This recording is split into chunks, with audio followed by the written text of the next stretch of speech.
नमस्कार. एव्हरीडे मालवणीमध्ये स्वागत आहे. आज मी बनवत आहे पालकची सुकी भाजी. इथे मी पालक निवडून घेतला आहे, स्वच्छ धुवून घेतला आहे आणि बारीक कापला आहे. मिक्सरच्या भांड्यात 7 हिरव्या मिरच्या आणि 5 चमचे शेंगदाणे घालायचे आहेत आणि जाडसर वाटून घ्यायचं आहे.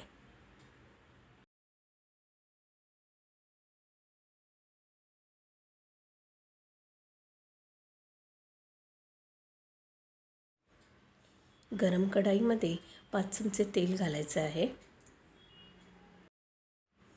या तेलात एक बारीक कापलेला बटाटा घालायचा आहे. चण्याची डाळ 2 तास आधी भिजवून ठेवली होती, ती घालायची आहे.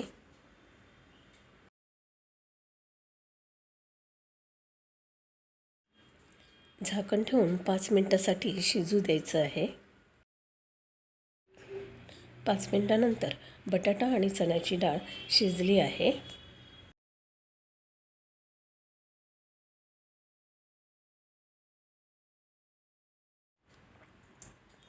इथे एक कांदा बारीक चिरून घालायचा आहे.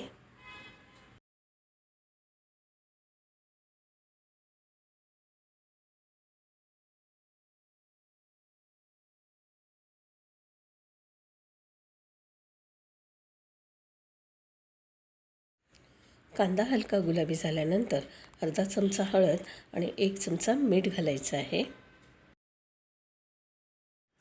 त्यानंतर जाडसर वाटलेली मिरची आणि शेंगदाणे घालायचे आहेत.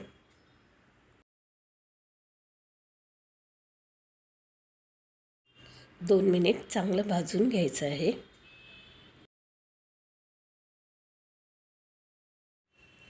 आता बारीक चिरून ठेवलेला पालक घालायचा आहे.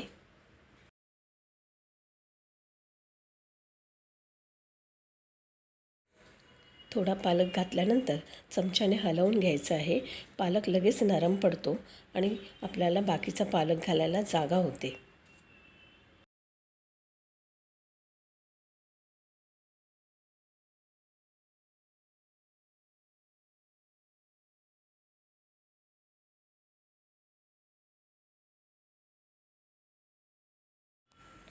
झाकण ठेवून 5 मिनिटांसाठी शिजू द्यायचं आहे.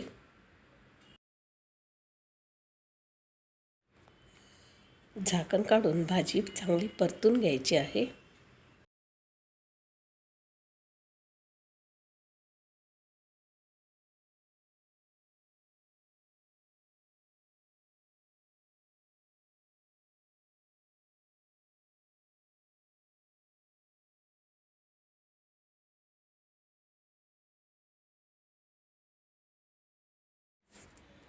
आता तुम्हाला भाजीमध्ये भरपूर पाणी सुटलेलं दिसेल आणि भाजीची क्वांटिटीही कमी झालेली दिसेल.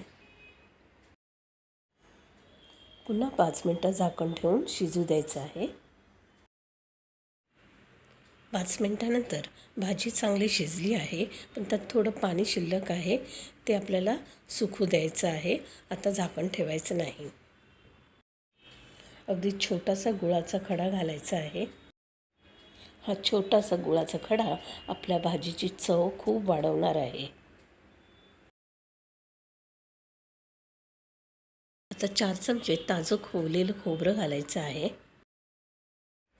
भाजीमधलं पाणी सुकलं की आपली भाजी तयार आहे. थोडीशी भाजी ओलसरच राहिली पाहिजे.